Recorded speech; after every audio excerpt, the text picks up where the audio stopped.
Hi, welcome to a new episode in the Internet Surfer, hosting the most horror and creepiest stories from Reddit. Please don't forget to comment, like, share, and subscribe. Enjoy. What's your best "I've messed with the wrong person" moment? Episode 5. I have one. But it's in reverse. Someone messed with me. Fortunately, I'm very mild-mannered, when he clearly should not have. To set the stage, I was a starting center for a top 20 D1 NCAA basketball team in one of the southern United States. I'm 6 feet 10 inches and at the time weighed about 265 pounds. I didn't drink during the season. And it was 4 weeks before our first game. I went out with some non-athletic friends, aka normal people. We were at a little, just off-campus dive that served cheap beer by the pitcher while everyone congregated at outdoor park benches and either tried to hook up, get blind drunk, or start a fight. In this instance it was the case with the latter too. I'm standing with some friends, chatting about whatever, when out of the corner of my eye I catch a little gruff-looking, 3 sheets to the wind, hillbilly-type troll sauntering my way. Now, I don't know if everyone is up to speed on the etiquette of properly starting a fight. But this guy was skipping right to the chase. He bumped intentionally, and directly into my arm with his pitcher of beer, spilling a bit on me and himself, and piped up, "What's your bag?" "What? What's your bag, man? I don't really think you want to." Mid-sentence he hauls back and starts to take a swing at me. Now, keep in mind he would have had to climb up on the park bench stool to hit my face. But that's what he was aiming for. So, despite the physical inability for him to make contact with his target, he's moving in drunk slow motion. That combined with what was probably a small adrenaline rush on my part allowed me to simply grab his flailing fist with my hand. And I just held it in place. At this point I'm not sure what to do. This guy won't remember it in the morning. I don't want to make the front page of the paper tomorrow. So, I just hold it there for at least 5 seconds, pondering his and my own fate. Then, unable to remove his fist from my grasp, he attempts a punch with his remaining free hand. That didn't work well at all for him. But he's getting agitated and is an unpredictable force at this point. So, I do the only thing I could think of. Still holding his right fist, I grab the belt holding up his jeans and lift him up, parallel to the ground at my face height, and I heave him straight over the 5-foot chain-link fence that is the front wall of the garden area of the bar, effectively removing him entirely from the premises. He landed on concrete, right on his hip. He can't get back in. He's lobbing every obscenity his poor little drunk brain can conjure, but he's outside. Within 10 seconds of that, I have 3 bouncers at my side. Not really on my side, and they're wanting to know what the scuffle was about. I mumbled something about that drunk guy outside wanting an autograph. I watched him run around back to the front door and try to get back in. But he was too drunk and angry to make it past the door guy. Last I saw of him he was moping down the street alone. I got cut off by a guy in traffic a couple of years back. I got mad and followed him till he stopped. I hopped out, he hopped out, this guy was huge. I instantly realized how bad of an idea following this guy was. But stubborn, stupid me, I was taught to always back up your words or actions even if they got you handed to you. So, I approached the guy and proceeded to give him a tough time for being a douche driver, when my sentence got interrupted by a nice, got to give credit where it's due, right hook. Oh no. I saw stars. I'm fairly sure that guy hit me so hard I got a speeding ticket in China. He knew he didn't have to hit me a second time. I learned my lesson, stumbled back to my truck with the last shred of my pride and ego in tow. Not very often I'll admit to getting me kicked, but I deserve that. Classic case of writing a check you can't cash. There are 2 people in this story. Psycho guy and foreign guy. PG seemed to have ADD or something like that and always got away with everything, and I mean everything. Because FG was foreign he got picked on quite a lot, and because he was quite small too everyone assumed he wouldn't give them a tough time. Once PG has one of his crazy moments and starts throwing chairs around, one of them nearly hits the teacher and the other hits a girl in the leg. Now as soon as this happens FG stands up and in tone I'd never heard from him before say, "You better sit down now." PG just smirked and said something like, "Come at me Packy boy." At this point FG flips out and pushes him outside. PG tries to throw a punch but FG dodges it and knees him straight in the stomach. PG didn't like that at all and grabs a fire extinguisher and starts swinging it around. FG moves out of the way just in time not to get his head taken off and manages to unbalance PG, and then FG punches him in the face with Super Saiyan power and he's out instantly, but he's not finished so he sits on him and carries on beating him to a pulp. This was actually more of a "you've messed with the wrong person" story, but it's close enough. Keep in mind that I've never been particularly strong looking. Even now I'm seriously underweight. One day in 7th or 8th grade, we had a sub for gym. Big whoop, but we played basketball, which was fun. Then two guys started chucking basketballs at my face. I dodged all of them, but it was frustrating to say the least.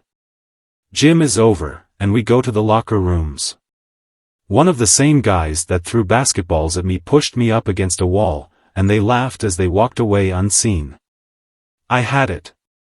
I'm not much of a fighter, though, so I let it go in favor of telling someone at administration. On my way to the office, though, they jumped at me. I threw myself on the ground and pushed my first attacker to the side. A small crowd formed and blocked him out, so I went after the second guy. I drove him back against the wall, grabbed his head, and forced it as far down as it would go. He now had no target, and his sense of balance was decided by me. I commenced the bashing of his skull, and he eventually throws me off. As quick as I'm down, I get back up and throw myself against him. This time we both have each other's heads forced down, but he's already dazed. He works me off of him a second time, and his friend manages to slip in and hold him back just as a teacher arrives. Neither of them expected a fight, and quite honestly neither did I. My self-confidence soared that day, and since that fight I've learned when and where to draw the line. I've been beaten up since then, but I never made it easy. I've also taken on people that were at a serious disadvantage and shown mercy.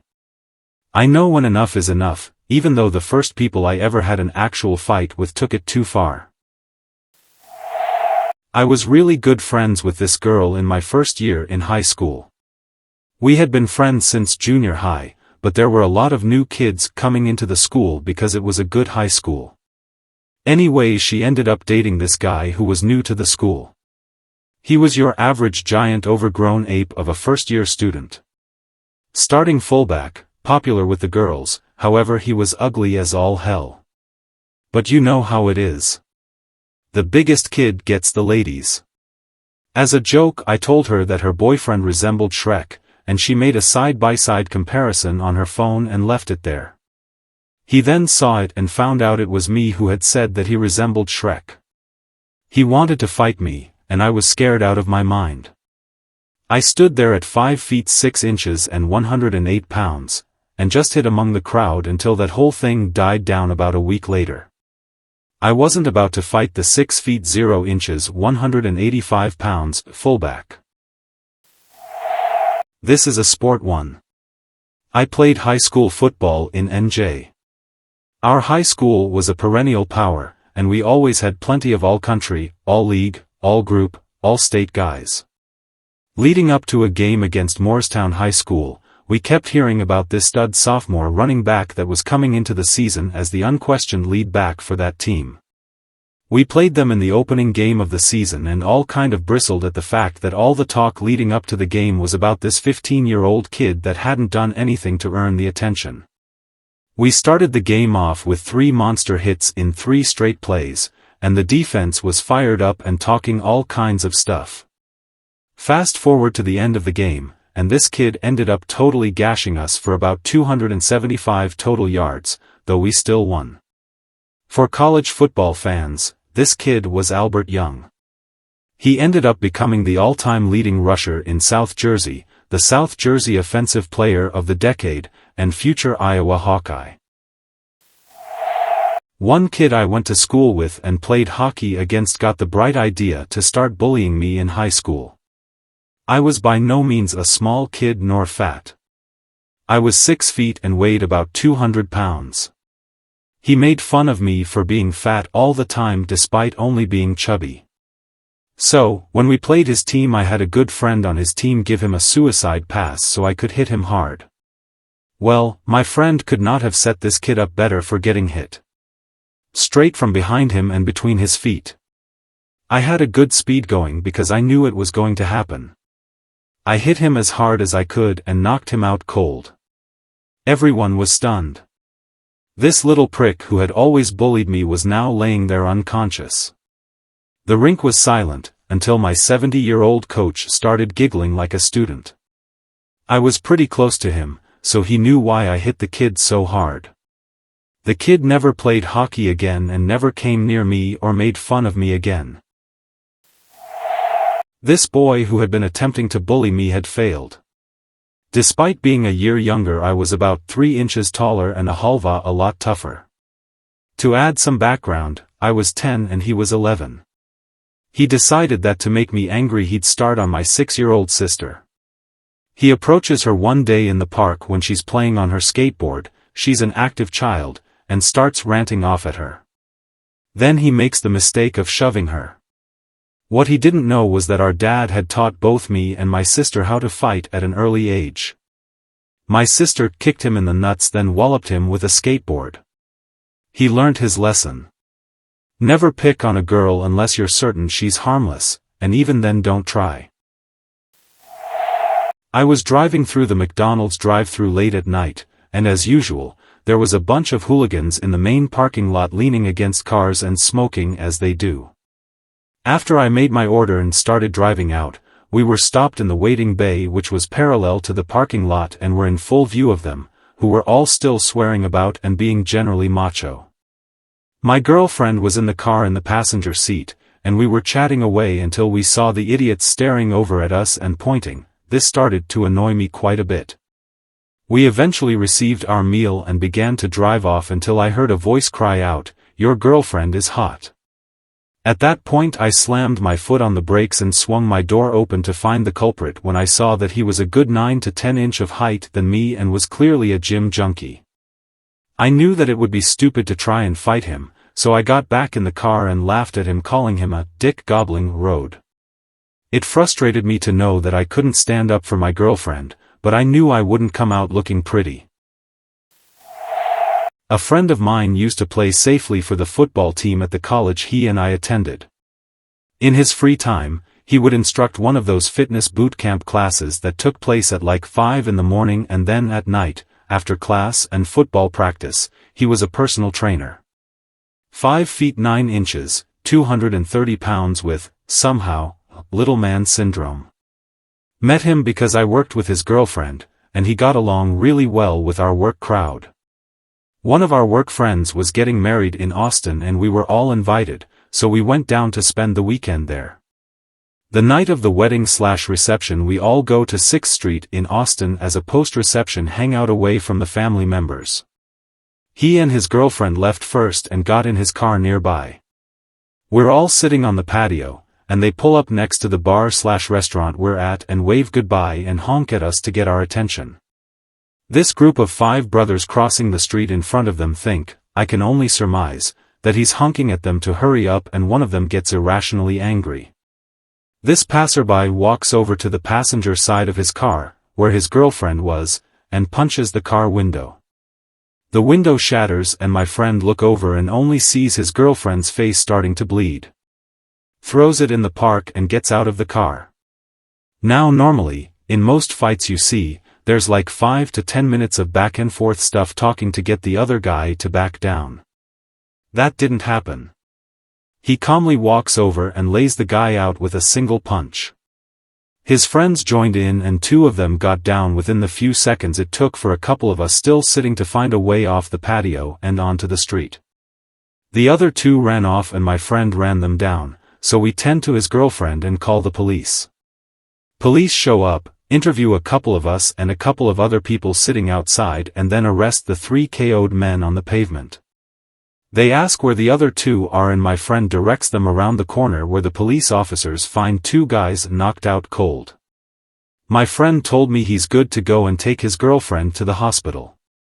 They come back 3 months later to the court date and watch as the 5 guys are all charged with disturbing the peace, drunk and disorderly conduct, and public intoxication.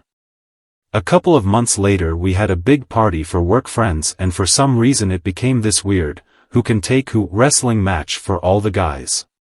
Everyone kind of collectively decided that it was pointless when my friend threw his name in the hat, as not a single person wants to even risk it. In 8th grade I had moved to a new school overseas and because of my pretty introverted nature, I had trouble making friends. This one kid, who was very much an instigator, took it upon himself to pick me out and start doing his thing.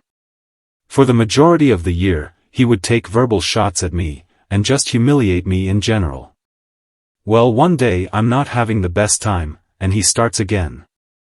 We are outside and he starts talking smack. Then he decides to sit on my lap. I reacted quickly, grabbed his head, slammed it in the grass and held him down. Another kid had to tackle me off of him. I don't know why I picked that moment to do something, but he never bothered me again. I do sometimes feel bad about it though. I was what was essentially a head-on wreck a few years back in high school. I was in my truck at a stop sign, and a Jeep that was coming down the road happened to be the same color as 2 of the cars parked on the side of the street. They blended in and I took off. Next thing I know, I'm crawled on top of a Jeep. I got out of my truck and thankfully we were all fine. It was a school zone, so neither of us were going fast. But my truck was near totaled, and their Jeep couldn't have driven home if it tried. Anywho. She calls her husband, I call my mom. I was scares knowing that my dad was out of town at the time. He ended up being fairly chill about it though. The sad news was that this lady's husband rolls up in a late 80s early 90s Ford F-250 jack to the sky. He gets out and he's got a gruff beard, steel-toed work boots on, and a hoodie that looks like has seen some serious work. I thought that this guy was going to kill me before my dad even had the chance. He walked up to his wife, asked if she was all right in a deep, gruff voice and then looked at me with his steely eyes. I thought it was right then that I was going to die in front of my own mother, a police officer, and a few kids that were walking to class. This was my last moment on earth. Nah. He held his hand out for a shake and asked me, "How are you holding up, buddy?" Turns out that really my only "I've messed with the wrong person" moment was a dud. He was a pretty chill man, and I'm still alive now. When I was in high school I was 5'6" and 90 pounds, soaking wet. I used to get picked on a lot, especially by this one guy named Todd who was about 6 feet tall in 12th grade. He wasn't built or anything, just average, but he was much bigger than me and used to toss me around like a rag doll. When I graduated, a friend got me to sign up for martial arts with him and to go to the gym every single day. I loved it, but for some reason, I couldn't put on many bulks, but my strength was gaining all the time. I went from bench pressing 80 pounds to 230 pounds, but still had my little noodle arms. Anyhow, when I was 21 I ran into Todd at a club. He was still taller and bigger than me, and he figured he'd toss me around a little to impress a girl. He grabbed me, I grabbed him, and I pulled him to the ground, bent his arms around behind him and dropped my knee onto his back, then held him on the wet sticky floor of the nightclub for several minutes while he tried everything he could to overpower me. Finally, a bouncer arrived and tossed him out. That moment felt so good. When I was little my nana would come to stay with us for a few weeks each year, usually in the summer when my brother and I were out of school. My neighborhood consisted of 4 streets that formed a rectangle and almost every house had kids, so there were a ton of kids to play with growing up. Across the street from me, however, was one of the only houses which didn't have children. It was an older couple, probably in their 70s at the time, who hated kids. Ralph and Nan were their names, and Nan was agoraphobic, so she would almost never leave the house. She would just stare from behind a curtain in the window when we walked by. In their backyard they had a pool, the only one on the block, which they filled up with old appliances and just dumped dirt into to fill it in, not even bothering to dig up the cement base. Being kids, we naturally thought that they murdered children and dumped their bodies into the pool if you went on their property. One day, another kid from my neighborhood and I were curious and wanted to see the dead bodies, so we snuck up Ralph and Nan's driveway to peek over the fence. Ralph just happened to be in his garage and saw our curious little faces spying on him. He started screaming something like, "Damn kids. Get off my lawn," so naturally we ran into my house and hid behind the couch. 2 minutes later, the doorbell rings and my Nana answers the door. I can hear Ralph yelling about how we were disturbing his wife and trespassing on his property and that he was going to call the police if we tried it again. My Nana just said as calmly as a sweet 85-year-old lady could get off her property before she kicked him back to yesteryear and to never bother her grandbaby again. He turned around and walked back across the street just grumbling to himself. My Nana was the worst person I ever knew, and she was kind. She even lived to be 102. Football game in my native village in Romania. This was about 10 years ago. I was just 10. We would play against guys our own age almost every day. On Sundays, the older guys came to play, and we had to just watch. There was also a party earlier in the day and spirits were quite high since half of the guys playing were pretty drunk. About 20 minutes in, some young guy tackles the oldest guy there, around 45, 110 kilograms, 2 tall, super drunk. He crashes to the ground. The tackler jumps over him and then calls him a pussy, although it was a pretty rough intervention. Everybody keeps playing on. He gets up after about 30 seconds and looks fine. 10 minutes went by, and he seems to be doing simply fine. But that was just his plan. As soon as the guy that wronged him got the ball, he jumped into him like a bull. The guy falls down and frantically waves his hands around. He couldn't breathe. As people rushed to help him, some genius decided to throw a rock at Big Dude. Get him in the stomach and then he leaves. No air, eventually gets back up and everyone leaves in the span of 10 minutes. That same night at the bar we were playing pool with the guy that threw the rock. Big Dude comes in, picks up a cue stick and starts beating this guy right in front of us. After that nothing really happened, but for about a couple of months Big Dude was pretty much a football star because no one would dare tackle him. He has since died in a car accident and the other two guys both moved away to Italy. On a stag party in Ibiza for one of my best friend's stags, and to cut a long story short, we were all so wasted that we split up and 3 of us, me and 2 guys I don't know, like, at all, were in a random bar having a good time. One of the guys was about 6 feet, slightly larger than average build but nothing special to look at. All of a sudden a group of about 8 extremely chavvy-looking chaps approached us, got all aggressive, then started trying to push drugs on us. We politely declined. After this we left and went to find the rest of the group and got followed down a side street. One of them ran at us when the rest briskly walked. I watched a 6 feet average build bloke I'd known for less than 24 hours absolutely demolish. By demolish, I mean he one punch, straight jabs no hook, knocked out every single one of them, a group of 8 chavs on his own, then turn to us and say, "Well, that went better than I expected." It was Halloween, and I was in 5th grade or so. My parents being reasonably protective of me, not quite relaxed but not too extreme, I had nearly always been accompanied by them when I went to strange houses. That particular Halloween, we were going with my 4-year-old nephew, and my parents' attentions were rather occupied with him. So, I went off to a few houses myself while they dealt with him. Many of the houses in that neighborhood had big, bright displays, and it wasn't a bad neighborhood by any stretch of the imagination, so they didn't really try to stop me. There I was, walking down the street with my quaint bag of candy, and this other kid in one of those costumes that hides one's face behind black mesh approached me at one of the darker houses, which had maybe 3 other people in it, including the 2 of us. He looked like he was probably in 8th or 9th grade, and he started telling me how he was going to need my candy, I better give it to him, etc. I was dressed as a ninja, and appropriately, I had my plastic sword, so being the speak softly, carry a big stick, 5th grader I was. As he lunged for my bag of treasure, I reared back with my prop sword and let him have it. As he bent over, half to stop the retaliation, half out of surprise, I followed it with a haphazard shove with my sword's hilt into a crowd of kids who had just come down the street. Quickly went back to find my parents, but never forgot that little encounter. Sure, it was kind of a puny incident, but in my mind, I had been a real ninja that night. Back when the Colts were still in Baltimore, my wife and I sprung for season tickets.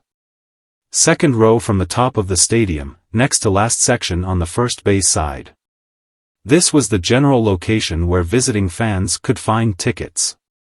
The Colts were playing the Steelers that day. The Colts were on the downhill slide under Irsay's ownership.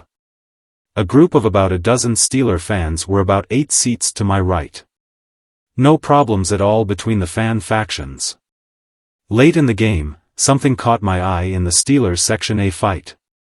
When I focused, I saw a Steelers fan on the ground being kicked by another Steelers fan. Their whole group was just watching. I don't like bullies.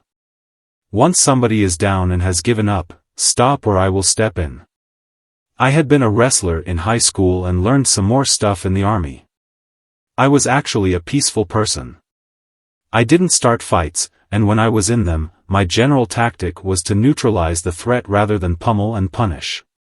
A defenseless thing getting stomped was a siren's call. I hustled over and grabbed the kicker from behind in a bear hug. I had no doubt he would realize his stomping dance had ended. He shrugged. My arms flew off him as if I had no muscles whatsoever, which I know I did.